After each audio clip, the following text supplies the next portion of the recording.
En esta ocasión ya no prometimos no seguir con con Gálatas, porque vamos a ir a Marcos. Quedan dos temas que tengo años anhelando compartir, pero ya llegará la oportunidad, relacionados con Gálatas. Uno es expandir más acerca del tema del legalismo y el otro acerca del tema de la mundanalidad y el liberalismo, pero vendrá en otra ocasión. El día de hoy queremos cambiar totalmente de tema y me pareció un momento adecuado para animar a la iglesia. Esta iglesia local ha sido muy bendecida inmerecidamente al ser usada por Dios de manera que no esperábamos ni habíamos planeado. Por ejemplo, tenemos un retiro matrimonial al que servimos a más de 250 parejas de 46 iglesias diferentes. El colegio Oasis Christian School, un ministerio de esta iglesia, tiene el privilegio de servir a 450 niños de aproximadamente 50 iglesias de la ciudad o más. El Seminario Teológico de Santiago sirve capacitando líderes a muchas iglesias de esta región del país y también tenemos estudiantes de otras naciones estudiando la palabra y preparándose para servir. Y así también hay otros ministerios aquí con los niños en riesgo de la calle, escuela dominical y otras más. Y aunque cada uno de estos ministerios tiene su propio personal que trabaja, al pastor Jeremías y a mí se nos cruza todo esto en el sentido de nuestra labor pastoral y siempre estamos de cerca con todos estos ministerios. Y todo esto, hermanos, es un privilegio inmerecido y solo producto de la gracia de Dios. Ningún mérito es para nosotros, todo se lo debemos a Él y la gloria es para el Señor Jesucristo solamente. Pero ¿cómo es posible que Dios pueda usarnos así como iglesia? Yo no lo entiendo. Ahora bien, esto que nos está pasando, creo que es una señal de cómo Dios quiere seguir usándonos como iglesia y cómo Dios puede usarlos a cada uno de ustedes. Mi propósito en esta mañana es mostrar a través de este texto en Marcos capítulo 8, por favor busquen en Marcos capítulo 8, quiero mostrar a través de este texto cómo Dios puede usarnos a cada uno de nosotros, aún a los que piensan que Dios no puede usarlos en nada. Así que este mensaje es para animar primero a los pastores, al pastor Jeremías, a hacer más, animar a los que sirven en cada ministerio, sea la escuela dominical, P4G jóvenes y adolescentes, el Shaddai, el seminario, etcétera, etcétera, a animarles a servir más y a que vean que el Señor se está glorificando a través de ustedes.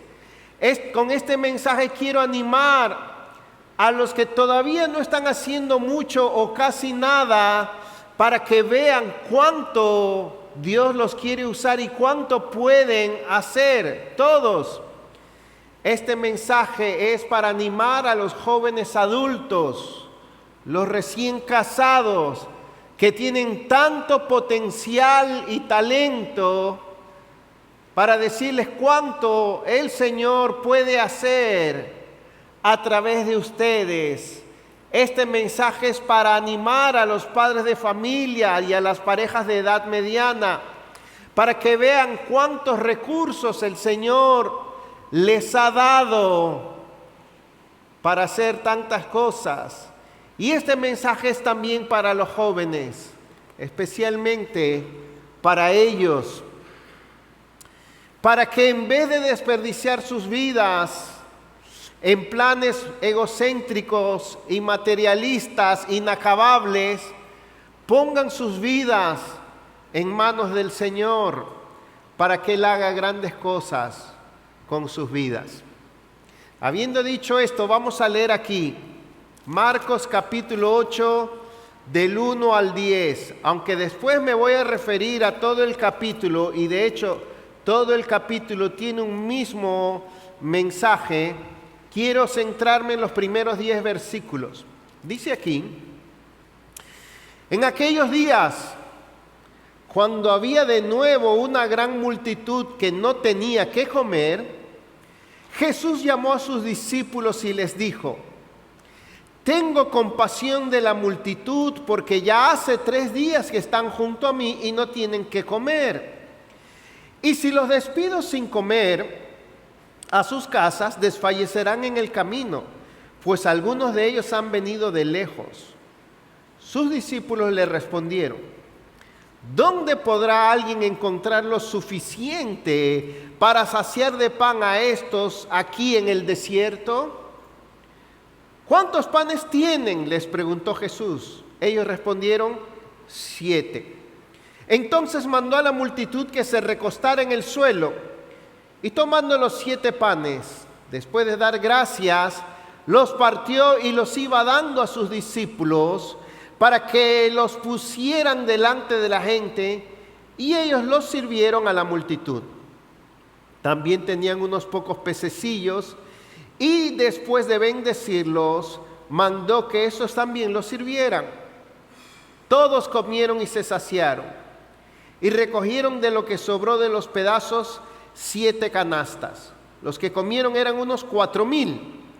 Jesús los despidió y, subiendo enseguida a la barca con sus discípulos, se fue a la región de Dalmanuta. Señor, habla a nuestro corazón, que tu Espíritu Santo, oh Espíritu Santo, ven, quebranta nuestros corazones, transfórmanos, cambia nuestra voluntad, cambia nuestra vida, cambia nuestros afectos, cambia radicalmente nuestra manera de pensar acerca de nosotros y sobre todo acerca de Jesucristo. Danos visión de su gloria. Asístenos en el nombre de Jesús.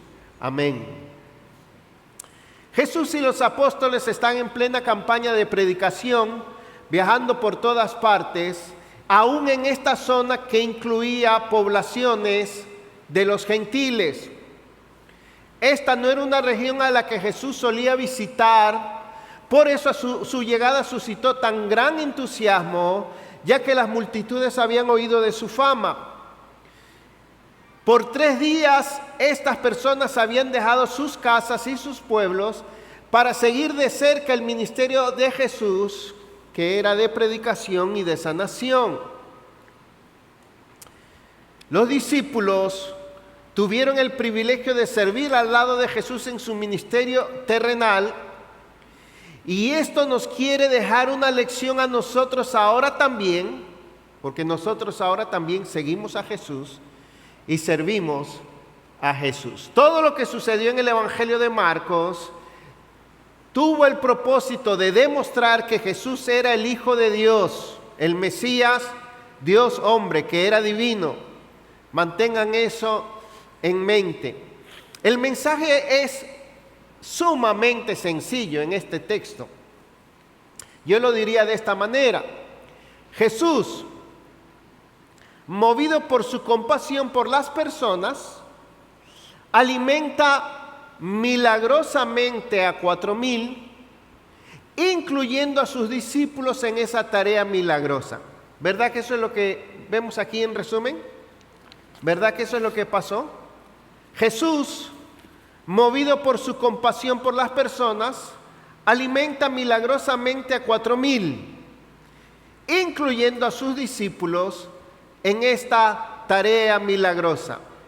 Un poco más después voy a decirles qué relación tiene esto con nosotros.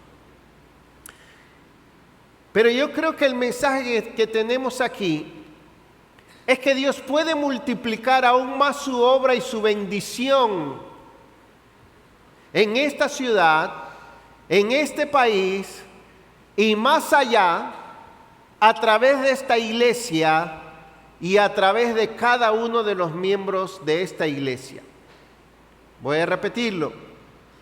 Dios quiere multiplicar aún más su obra y su bendición en esta ciudad, en este país y más allá, a través de esta iglesia y a través de cada uno de ustedes. Así que es un mensaje muy práctico y aplicativo. Yo le he llamado sirviendo con Jesús en su obra a este mensaje. Sirviendo con Jesús en su obra. Ahora bien, primero quiero que veamos lo más rápido que podamos la situación, la circunstancia que tuvieron los discípulos con Jesús. Segundo, sacar el mensaje de ahí. Y tercero, ver cuál fue el problema, la oposición a eso que Jesús quiso enseñar. ¿Cuál es la situación o la circunstancia que atravesaron aquí los discípulos por seguir a Jesús? Y lo primero que necesitamos para servir con Jesús en su obra es captar, entender la manifestación de una necesidad. Porque el versículo 1 es de lo que habla. Se manifestó una necesidad. Multitudes necesitadas. En aquellos días, cuando había de nuevo, ¿por qué de nuevo? Porque en Marcos 6 está la alimentación de los 5,000, que tiene cosas parecidas, pero también cosas muy diferentes. De nuevo, una gran multitud que no tenía que comer. Los discípulos, por segunda vez, estaban pasando por lo mismo. No mucho tiempo atrás, habían presenciado y se habían involucrado en la alimentación de los 5,000. En aquel entonces, Jesús les habló del hambre espiritual, pero aquí no. Miren, por estar sirviendo con Jesús, eso llevó a los discípulos a una situación difícil o imposible de resolver por sus propios medios. Los llevó a enfrentar una necesidad de tipo material.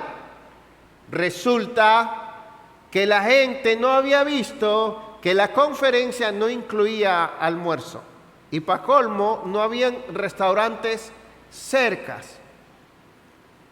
Gente a las que Jesús le había estado predicando por 3 días y realmente necesitaban comer. Jesús dijo, tienen 3 días sin comer. Algunos vienen de muy lejos, de varios días de camino. Si los mando así, se van a desmayar, se van a morir. Ya hemos dicho que la gente estaba ahí para oír a Jesús, pero nadie previó esa situación de la falta de comida. Pero yo creo que Jesús sí, y la dejó así con un propósito. Todo estaba previamente planeado. En esta ocasión, a diferencia de la alimentación de los 5,000, fue Jesús que vino a los discípulos con esa necesidad a traérselas. En la de los 5,000 fueron los discípulos que le dijeron, Señor, se hace tarde, despídelos, mándalos, porque aquí no tenemos cómo darles de comer, deshazte de ellos y que ellos resuelvan. Aquí no fueron los discípulos no estaban pensando en eso. Fue Jesús que les trajo la situación y la necesidad a ellos. Lo que estoy tratando de enfatizar es que los discípulos se metieron en tremendo desafío por seguir a Jesús, por servir con Jesús, por predicar su palabra, y de otra manera nunca hubieran tenido que enfrentar la necesidad de alimentar a 4,000 almas. O sea, los discípulos podían haber dicho, solo a mí me pasa esto por andar con Jesús. Me pasa cosas que en mi casa nunca me pasarían. Si yo viviera para mí mismo, en mi vida personal, en mi casa, mi única preocupación sería qué voy a cenar hoy. Pero con Jesús nos pasan tremendos problemas. Cada vez que salimos, o gente hambrienta, o un endemoniado, o un loco, o unos fariseos furiosos, solo por andar con Jesús a uno se le pegan desafíos muy grandes y que muchas veces uno no sabe cómo enfrentar, solo cuando uno quiere servir al Señor. Pero estaba en los planes del Señor que pasaran esas situaciones o esos problemas. Como decía un hermano que conozco hace años, cada vez que me pasaba algo, sea lo que sea, se me acababa la gasolina, se me dañaba el carro, nos quedábamos por ahí, nos hacía falta una herramienta, él siempre decía: hermano, eso es parte del ministerio. Siempre me respondía con eso, y era verdad, era verdad. Ahora, versículo 2.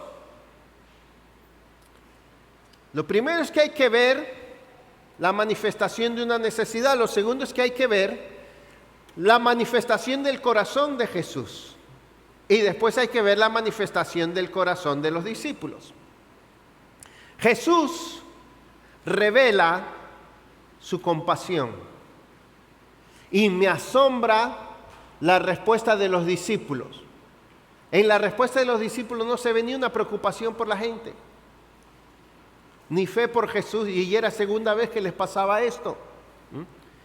Y algo que también me asombra aquí es que Jesús no dice: estoy preocupado por proveer para el hambre espiritual de la palabra que la gente tiene. Hagamos un seminario o fundemos iglesias. Esa no era su preocupación aquí.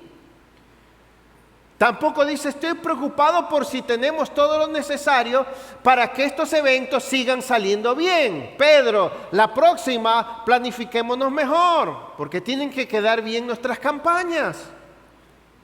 Su preocupación fue por la comida de la gente, por el hambre física, material de la gente. Fue una preocupación materialista por comida.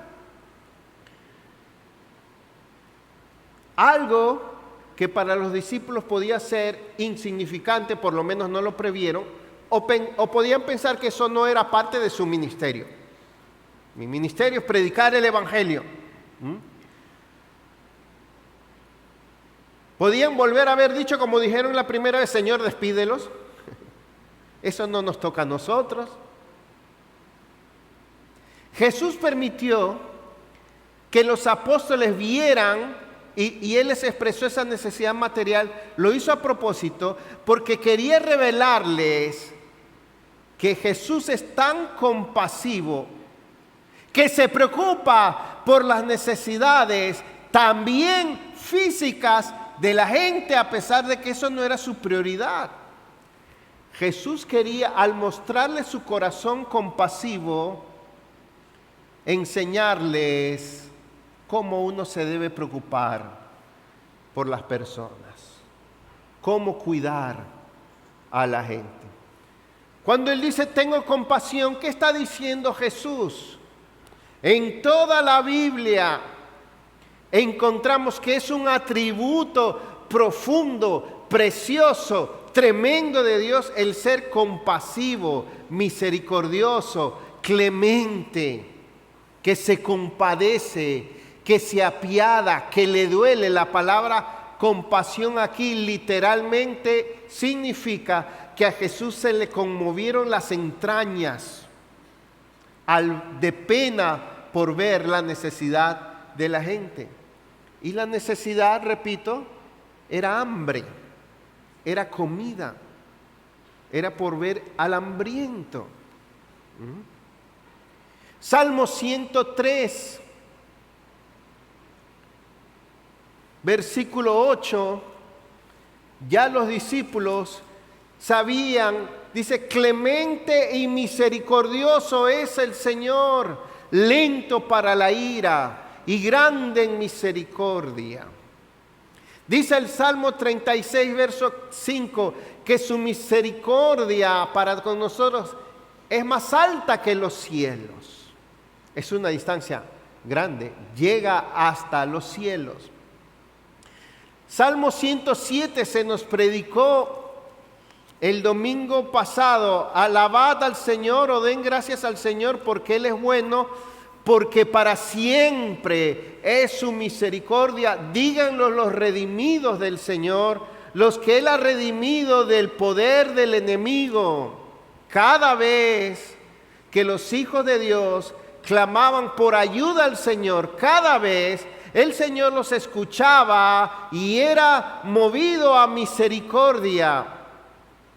Dios se reveló en Cristo en esta tierra y en Él reveló su carácter misericordioso. Y no solo como en el resto de los evangelios que siempre dice que Jesús tuvo misericordia o se compadeció.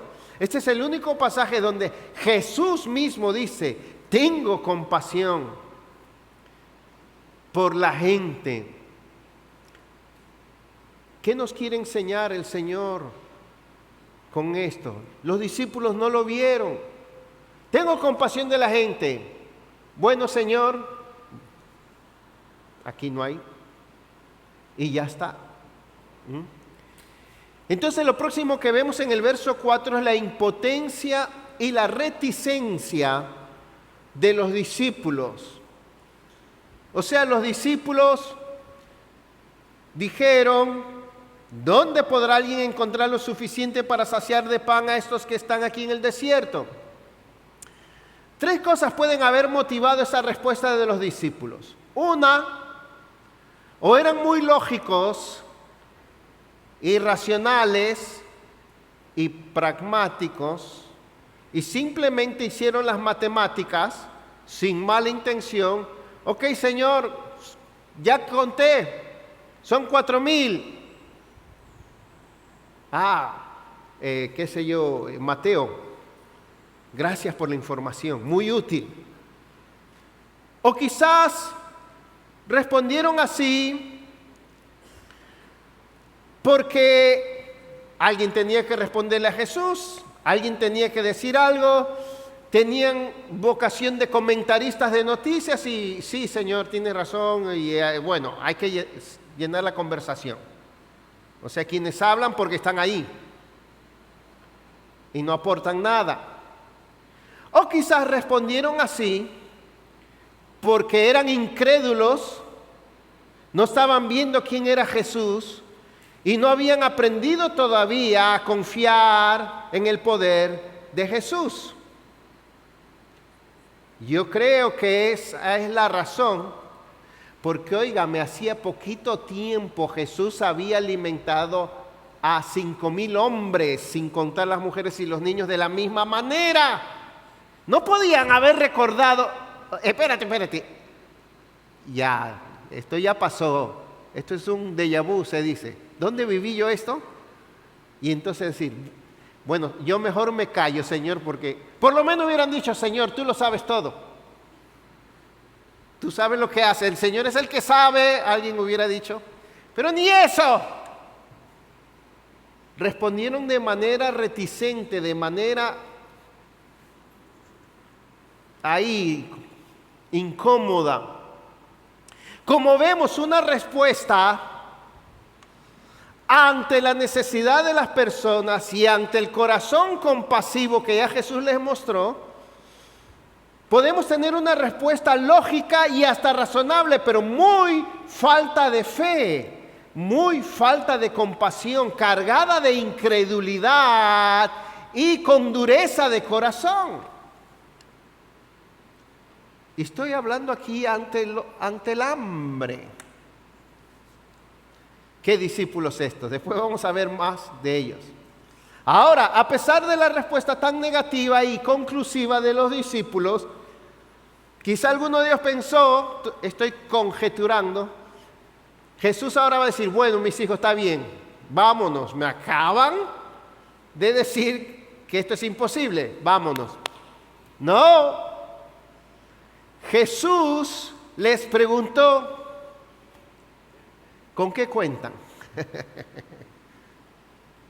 ¿Cuántos panes tienen?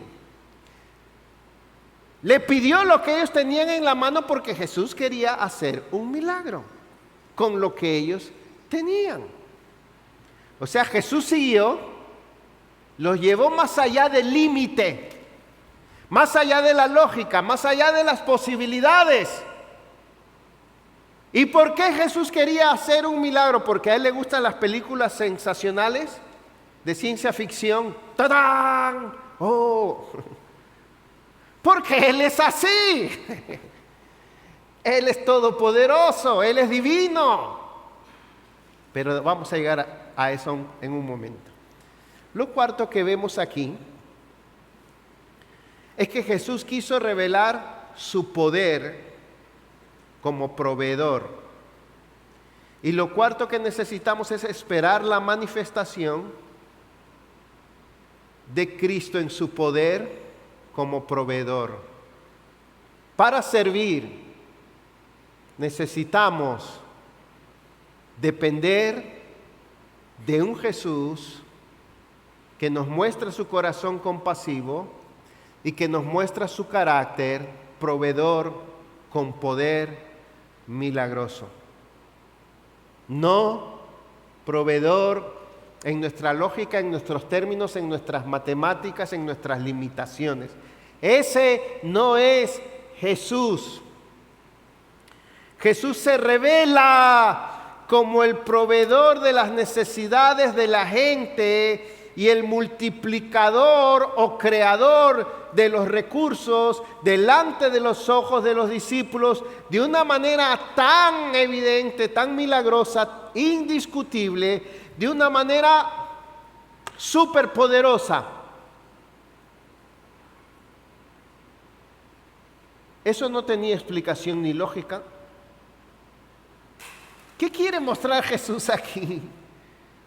Sencillo. Los discípulos iban a ver que Jesús agarraba la canasta con 7 peces, ellos lo vieron, y comienza saca, hasta alimentar a 4,000, no sé cuánto tardó, pero creo que fueron más de 7 sardinas, esos pececillos, a diferencia de los otros, estos eran sardinas. ¿Qué lección teológica los discípulos tenían que aprender al ver a Jesús hacer eso? Que Él es, exacto, eso mismo, Wilson, poderoso, que Él es proveedor, así de simple. ¿Cómo llegaba a la mano de los discípulos tanta provisión? Porque Jesús lo hizo. Y Él tiene la virtud de ser omnipotente, todopoderoso. Él creó los cielos y la tierra. Él creó el sol, la luna, las estrellas, la tierra, el agua, el oxígeno. Podía crear de la nada, como dicen aquí en los barrios, ex nihilo, de la nada. Peces, ¿sí? O de 7. ¿Cómo lo hizo? No tiene explicación. No sé cuál de los discípulos sería el más racional para quedarse ahí mirando. Espérate, allá, yo vi que lo partió y entonces lo seguí. No dice cómo, ni tiene que decirlo cómo, ni tiene que explicarnos cómo, porque Jesús es el creador de la nada. Ese es Jesús. Ese es el Jesús que estaba con ellos. La pregunta es si también está con nosotros. Esto es, la dinámica aquí es tan sencilla. Y perdón que insiste, hermanos, pero aquí nos está mostrando la sabiduría de Jesús en sus enseñanzas, ni las profecías alrededor de Él en el plan redentor. Aquí Jesús nos está mostrando su amor, que ciertamente lo tiene, ni la paz que Él da. Aquí se está mostrando que Jesús es el proveedor milagroso y punto. ¿Puedes recibir eso? ¿Puedes aceptar eso? No, yo soy reformado, así que yo acepto que Dios es soberano, pero que es proveedor, milagroso, compasivo, Jesús. ¿Puedes aceptar eso de Jesús? ¿Puedes creerlo? ¡Qué lección!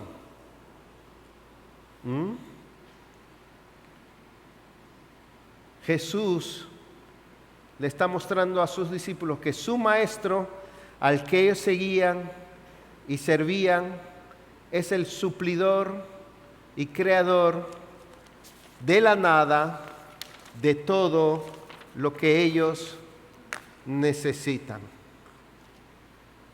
Y la dinámica es tan simple.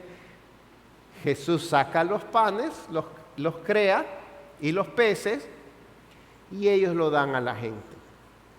¿Puedes aceptar eso? Jesús saca, y tú das. Tú das porque Él produce, porque Él saca. Tú no eres el que produce. Él produce, Él te da, y tú das, y tú sirves de lo que Él te da. ¿Cuánto afecta tu fe y tu servicio el saber que estás sirviendo a un Dios omnipotente, compasivo, proveedor y creador de todo lo que hace falta?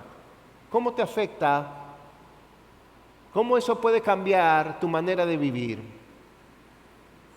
¿Cómo eso te puede dar más valor para servir y hacer cosas para el Señor? Lo último, verso 8-10, es un resultado sorprendente, o la manifestación. Lo cuarto que necesitamos es la manifestación de una enseñanza. Primero, la manifestación de una necesidad. Segundo, la manifestación del carácter compasivo de Jesús. Tercero, la manifestación del carácter de los discípulos, porque se parecen a nosotros. Cuarto, la manifestación del poder proveedor de Dios. Y quinto, la manifestación de una enseñanza. Porque dice aquí, comieron, se saciaron y sobraron 7 canastas llenas. Y la palabra canasta no es la misma que la de los 5,000, son como cestos. Aquí son como hamper, le dicen en mi casa. ¿Saben lo que es un hamper? Donde ponen la ropa sucia. Eso, tiene otro nombre, no lo recuerdo. Yo soy malo en las cosas del hogar. Estos días que no está Rosana aprendí a usar la lavadora. Todavía me falta. Comieron, se saciaron y sobró para ellos en abundancia. ¿Cuál es el mensaje? Ya dije. Primero, en términos simples, Jesús, movido por su compasión por las personas, alimenta milagrosamente a 4,000, incluyendo a sus discípulos en esa tarea milagrosa. ¿Qué te puede enseñar eso? Primero quiero decir, Jesús sigue con nosotros ahora. Mateo 28, versículo 18 al 20. Toda potestad me es dada en el cielo y en la tierra. Por tanto, id y haced discípulos de todas las naciones, bautizándolos en el nombre del Padre, del Hijo y del Espíritu Santo, e enseñándoles a guardar o a obedecer todas las cosas que yo les he mandado. Y he aquí, yo estoy con vosotros todos los días hasta el fin del mundo. ¿Jesús está con nosotros? Segundo, ¿debemos seguir trabajando para el reino y hacer discípulos? Lo acabamos de leer. Tercero, ¿se nos van a presentar desafíos gigantes en la obra de Dios? Sí. El Señor le dijo a sus discípulos, no temáis, no os afanéis, buscad primeramente el reino de Dios y su justicia, y todas las demás cosas serán añadidas. Mateo 6:33. Así que el mensaje, lo voy a repetir, es que Dios quiere multiplicar aún más su obra y su bendición en esta ciudad, en este país y más allá, a través de esta iglesia y a través de cada uno de los miembros de esta iglesia. Por favor, ponga sus ojos ahí en Marcos 8. Voy a ponerlo en varias palabras. ¿Cuál es el mensaje? La lección es sencilla. Somos llamados a tener el corazón de Jesús para estar en el ministerio de Jesús o para hacer las obras de Jesús. Y para eso, Él nos tiene que enseñar como sus discípulos a desarrollar compasión, a desarrollar fe y a desarrollar dependencia de Él, porque si no, no podremos hacer la obra del Señor. ¿Lo repito? ¿Sí? Somos llamados a tener el corazón de Jesús para estar en la obra de Jesús. Y para eso, Él nos tiene que enseñar como sus discípulos a desarrollar compasión, a desarrollar fe, a desarrollar dependencia de Él. Si no, no podremos hacer la obra del Señor. No la puedes hacer en tu propia lógica, en tus propios recursos, en tu propio poder. Esa es la lección. Jesús les enseñó a través de esta situación imposible para ellos, escuche esto, que Él siempre será la fuente, la única fuente que suplirá todo lo que ellos necesitan, espiritualmente y materialmente, para ellos y para ellos hacer la obra. ¿Lo repito? Jesús les enseñó a través de esta situación imposible que Él siempre será la fuente que suplirá todo lo que ellos necesitan. Él es la fuente. Él es la fuente. Jesús siempre suplirá lo que sus discípulos necesitan para ellos y para hacer la obra, porque, hermanos, qué sencillo, porque Jesús, Él siempre estará con sus discípulos. Él siempre estará con nosotros. Por eso nuestra vida debe depender total y completamente de Jesús, y la obra que hagamos tiene que hacerse en dependencia de Jesús. Siempre lo necesitamos a Él. ¿Qué haríamos sin Él? ¿Cómo uno puede atreverse a decir que va a hacer algo sin Él? Separados de mí, nada podéis hacer. Juan 15:5. ¿Qué más? Jesús se quiere multiplicar en su obra y se quiere manifestar en bendición a través de ti, a través de sus discípulos. Tú eres ese instrumento. La gente necesita ver al Jesús compasivo y proveedor a través de ti. Jesús puede usar y multiplicar a cualquiera que esté dispuesto a trabajar para Él y confiar en Él. Solo necesitamos fe y obediencia. Piensa a quién puedes bendecir esta semana, por ejemplo. ¿A quién le puedes hablar? ¿A quién puedes consolar? ¿A quién puedes evangelizar? ¿A quién le puedes ayudar económicamente? ¿Qué puedes hacer por el reino? Piénsalo. Oh, hermanos, ¿verdad que esto es sencillo? Cristo es nuestra provisión y eso es suficiente. ¿Cuántos panes tienen?, les preguntó Jesús. ¿Sabes tú cuánto Dios te ha dado? ¿Qué Dios ha puesto en tus manos? Sí, mis hermanos, Dios nos hace actuar, pero nos hace actuar por fe y obediencia. Nos hace hacer muchas veces cosas que van más allá de nuestra capacidad y de nuestros recursos y de nuestras fuerzas, y que matemáticamente no es lógico. ¿De dónde vamos a sacar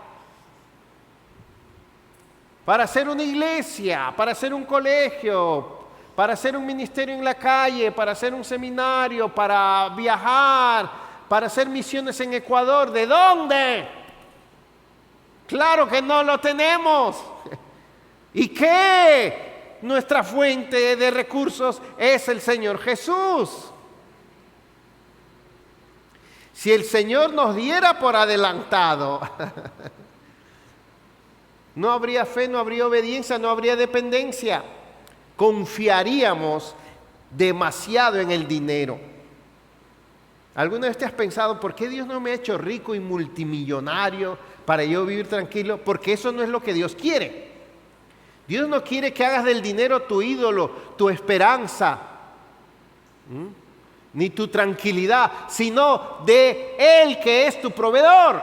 Tu proveedor no son tus ahorros, no es el banco, es Jesucristo. Y así sucede en el servicio también.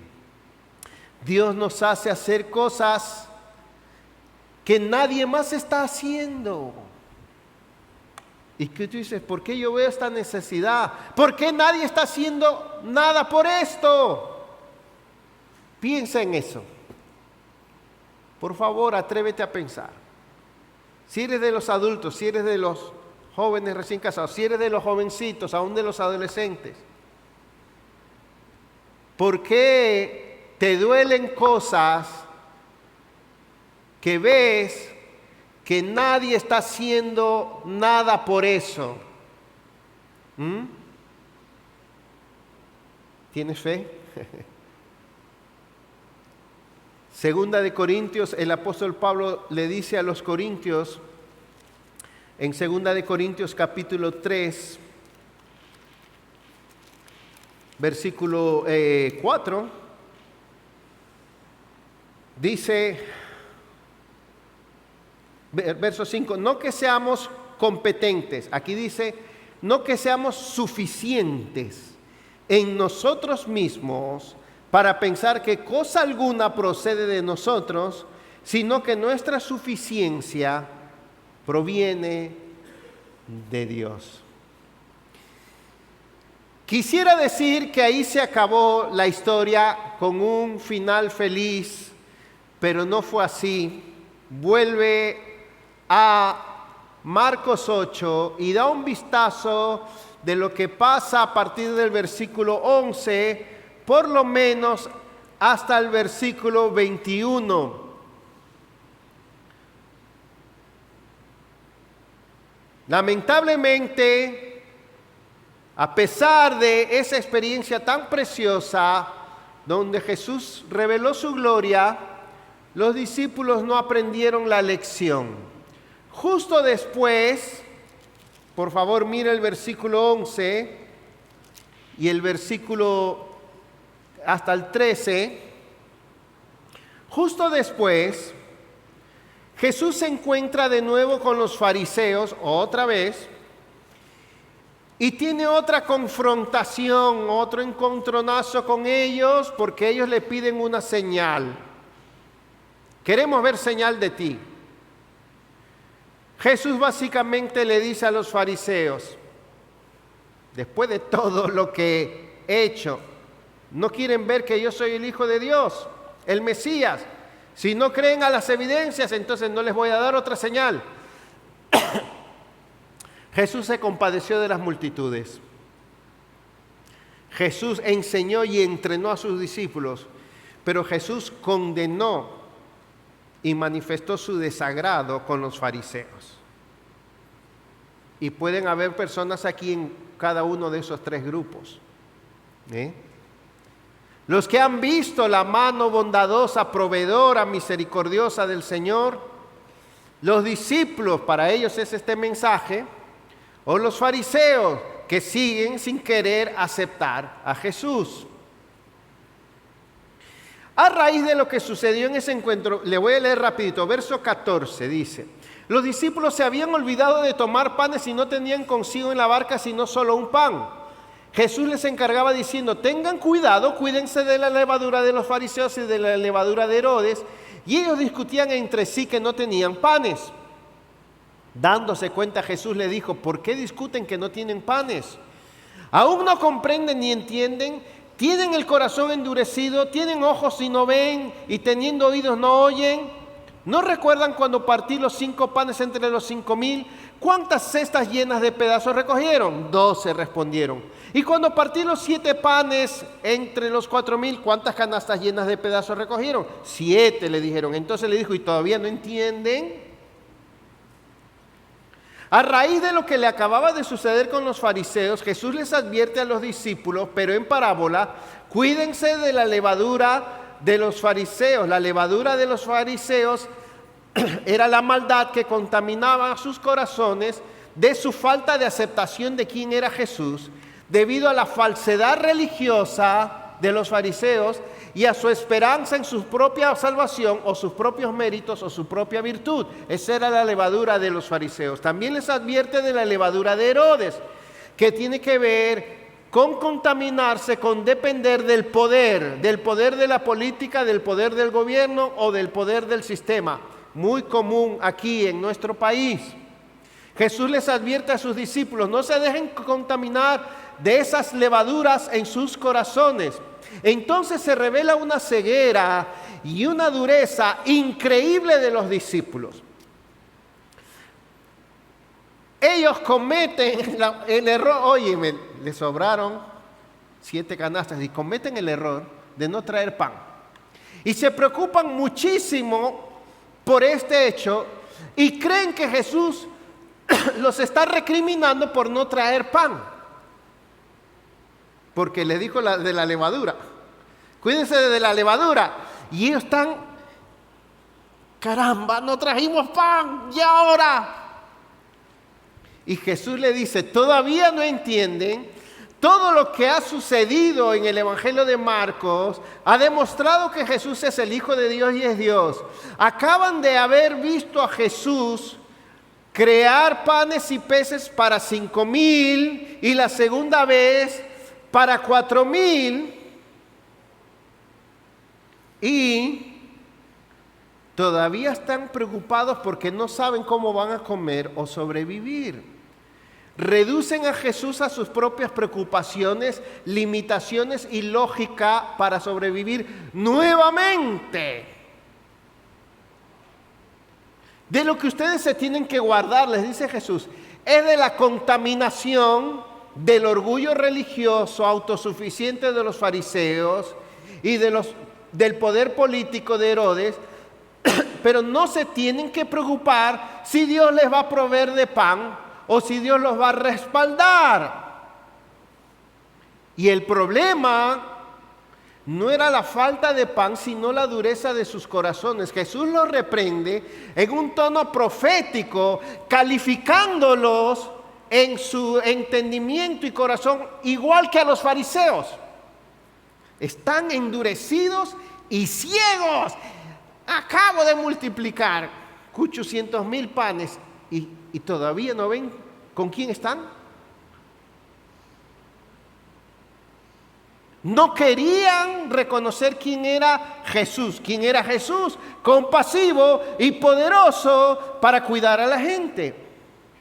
Estaban igual de contaminados que los fariseos y Herodes con incredulidad y no reconocer la misericordia y el poder de Jesús.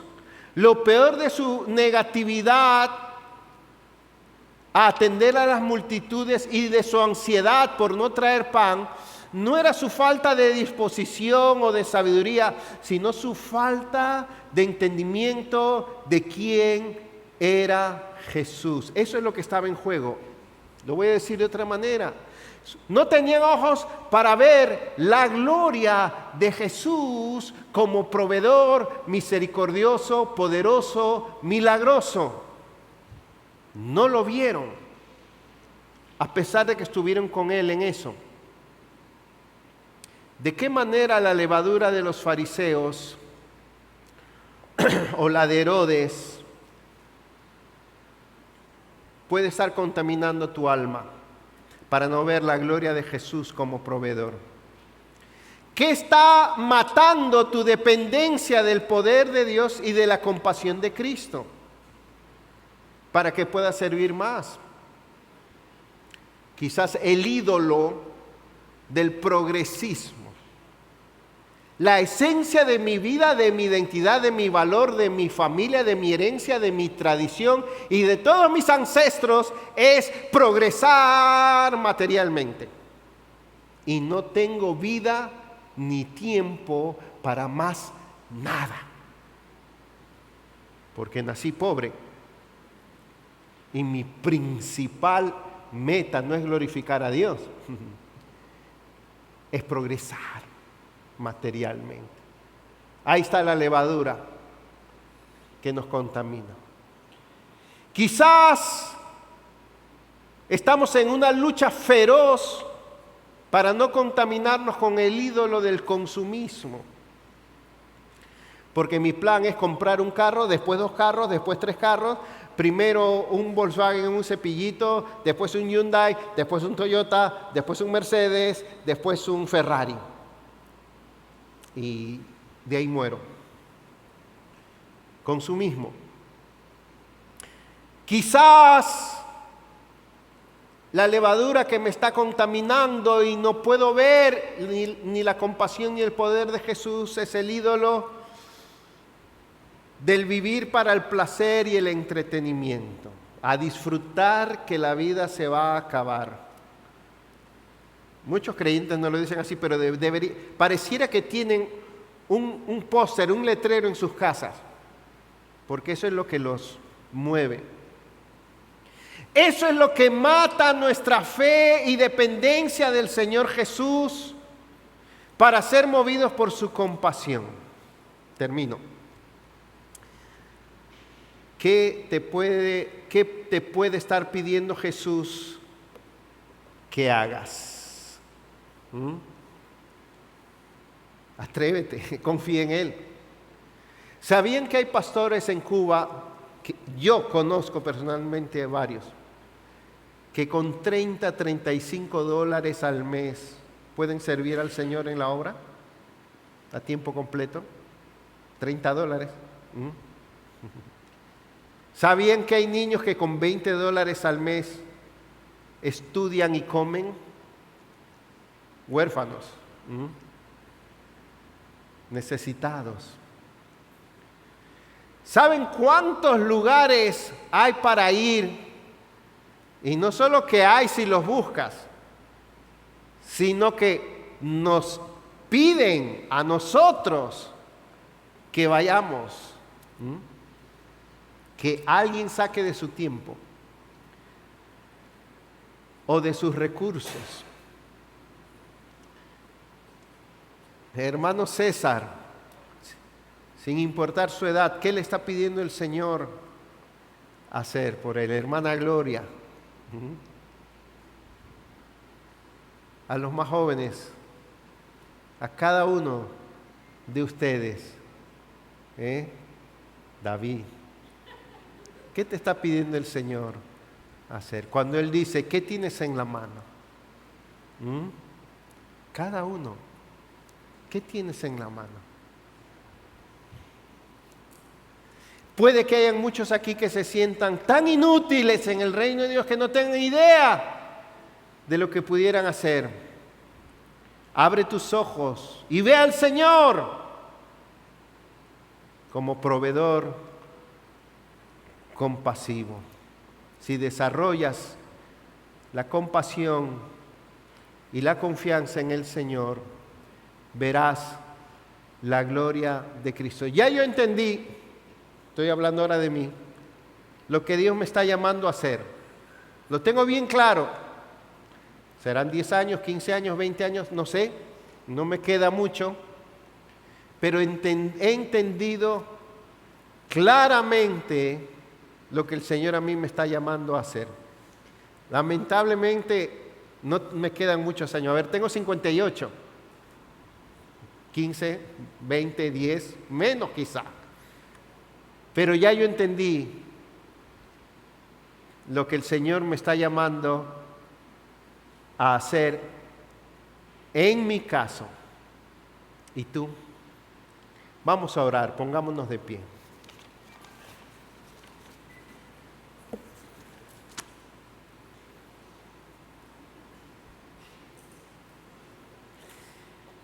Señor, no queremos ser como los fariseos, ni siquiera como los discípulos. Abre nuestros ojos para ver lo que Jesús quiso mostrar en este pasaje. Y queremos ver la gloria de Jesús como proveedor, como compasivo, como poderoso. Perdónanos por nuestra dureza de corazón, por nuestro egoísmo, por nuestra incredulidad, por depender de nosotros mismos, por estar tan centrados en nosotros mismos. Y enséñanos a caminar con Jesús y a servir con Jesús y a dar pasos de fe. Si hay alguien aquí, como los fariseos, cerrado a reconocer a Jesús, la fuente de todo bien, que se arrepienta, que te pida perdón, que te acepte en su vida como su Salvador. Amén.